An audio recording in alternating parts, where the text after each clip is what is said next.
little bit about yourself and about women. Okay, I am founder and CEO of Women on Maintaining Education and Nutrition, long name. We're known in the community by our acronym WOMEN. And I founded Women approaching 24 years ago when I was diagnosed HIV positive. And at that time, there was nothing in my community that represented me as a heterosexual African-American woman. And so the organization started as a support group in a bedroom of my home, and word spread really fast.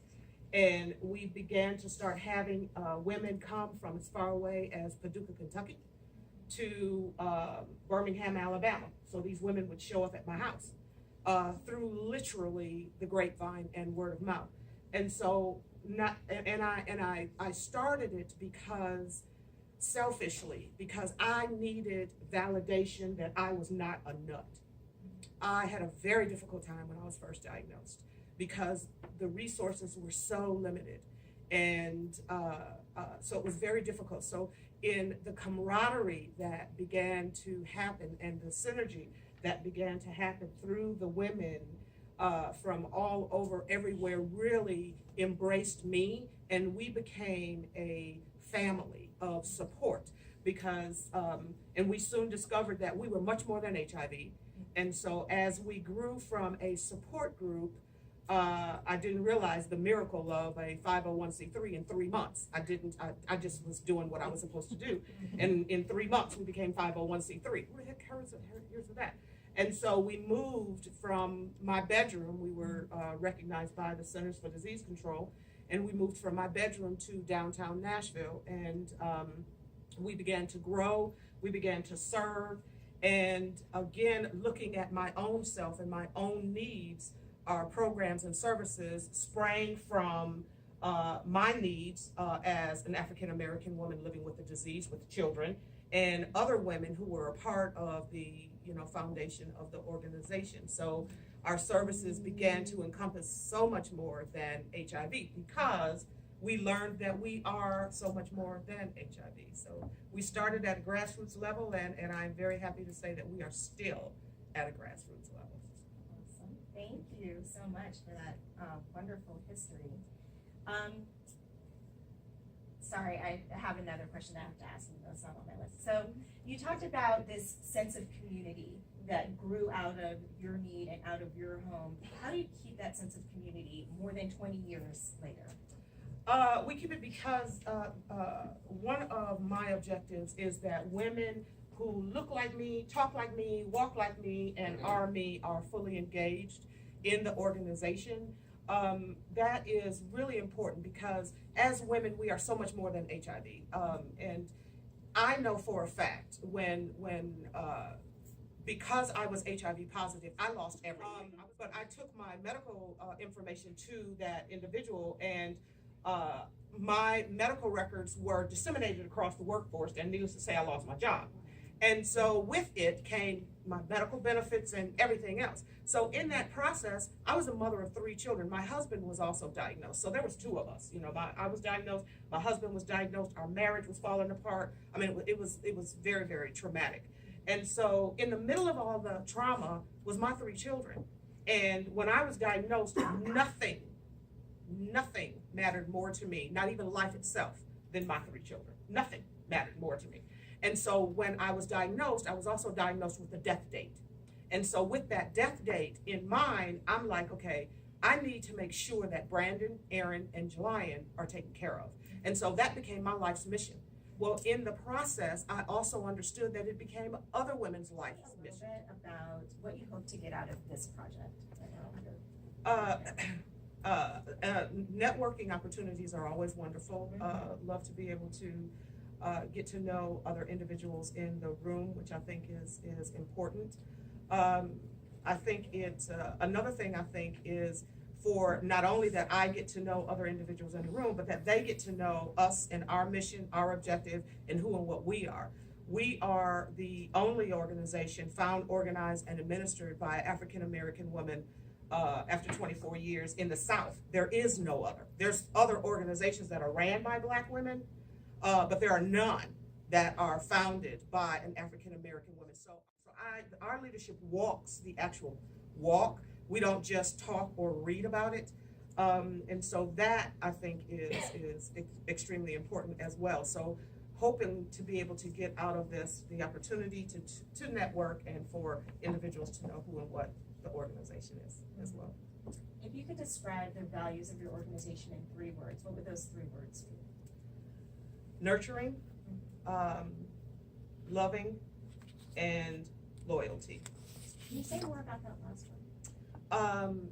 It is extremely important to me and the women that we serve that confidentiality is, my confidentiality was breached in my whole lifetime. So with that being said, the challenges are not only religious-driven challenges, but also those personal challenges such that disclosure becomes a critical component. And also, I think another important challenge that women in the South face is the disconnect between their religion and their church home. There is a strong disconnect when it comes to most Black women specifically have religious, deep religious roots, and they can be driven by what that pastor or minister or whoever he is, whatever he dominantly says from the pulpit. They can be driven. We have literally lost women, lost clients because the pastor, for example, one of our clients had heart disease and she had HIV. Well, according to her minister, it was okay for her to take her heart medication, but it was not okay for her to take her antiretrovirals. So therefore, we need to pray you through this process. We lost her. And so those types of things are real, they're challenges, and they happen very often. And you also find that in other communities of color as well, the Kurdish community, as well as the closeness of the Hispanic community. So those are some of the challenges. Many others, but those are a few. Thank you. Tell me something that's happened recently in your organization that makes you feel proud as founder and CEO. Several. One of the things that is extremely important to me is my children have always been connected, whether they wanted to be or not. And I'm proud of that fact. I'm very proud of that fact. My son started the youth zone at the organization, and we were federally funded by that. And of course, funds went away, and he had to do what he had to do, so he left the organization. But my daughter, who is now in her 30s, has always been extremely connected to the organizations, and I'm very proud of that. And one of the recent things that is happening as of tomorrow, which I mentioned, is May is mammogram month, and so we do a lot of mammograms. We do so many other services as it pertains to women beyond HIV. And so in addition to it being mammogram month and we are encouraging mammograms for women, we're also, because I'm here, doing a spa day. And so tomorrow, all of our domestic violence women, all of our HIV positive women who are willing to participate, tomorrow all day long will be just pampered. They've got hair artists, makeup artists, they've got, and I really want to get there and get my hair cut. They have 6 massage therapists that are coming. They have mani-pedis set up, and Victoria's Secret is a sponsor, and they're a part of it. So they've got all of these things, these elaborate bra things that they've got going on tomorrow to show women the proper way. I mean, there's a proper way of the whole bra thing. And so, and one of our major programs is called OPP, which is Operation Panty Power, which we have literally taken around the world. And so OPP will be very much integrated into tomorrow's program as well. So I'm very, very proud of what will be taking place tomorrow. And the fact that, they're doing the work and I'm not. Hey. I feel like this is such a high note to end on. Do you have anything else that you would like to share, and or do we have any questions from the audience? I'd like to hear more about the nutritional aspect of your work. Thank you. I appreciate that. What do you do, and how do you get your resources? We beg. We beg. One of the blessings that I didn't share about my daughter is the reason why this spa day is happening tomorrow. My daughter is the queen of beg. She is the queen of beg. I mean, she needs her salary just because she's a good beggar. So she is always on when it comes to the organization. She is a domestic violence survivor herself, and so it's very, very important. So she's got that whole HIV component, and she's got the domestic violence component, and she has a son, and so she begs a lot. But in addition to the beg, we have a really huge food pantry. And if anyone is familiar with Nashville, if you come to Nashville and you call Second Harvest, which I'm sure you guys are familiar with the larger harvest things. If you call Second Harvest and you ask them for food, they ask you what zip code you live in. And if you say 37211, which is our zip code, they will send you to us. So our food pantry feeds HIV positive and HIV negative individuals. So that's one of the major things that we do, because I believe wholeheartedly, again, if she doesn't have food, or he doesn't have food, then we can't talk about anything else. So that's a really important component as far as our nutrition is concerned. And then another component is we have a relationship with Tennessee State University's nursing program, and they come in and do a lot of work with us with regards to nutrition and education, and making sure that women across the board learn and know how to cook economically.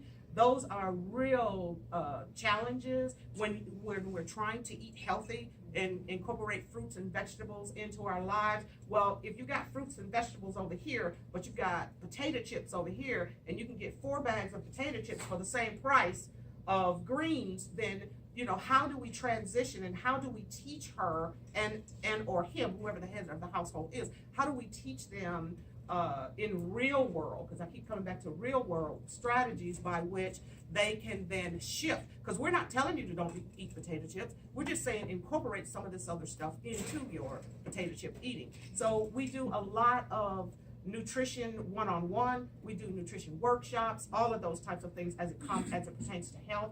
In addition to, oftentimes, so many of our clients have more issues other than HIV. So we incorporate medications and what medications they're on, and then how food actually impacts those medications.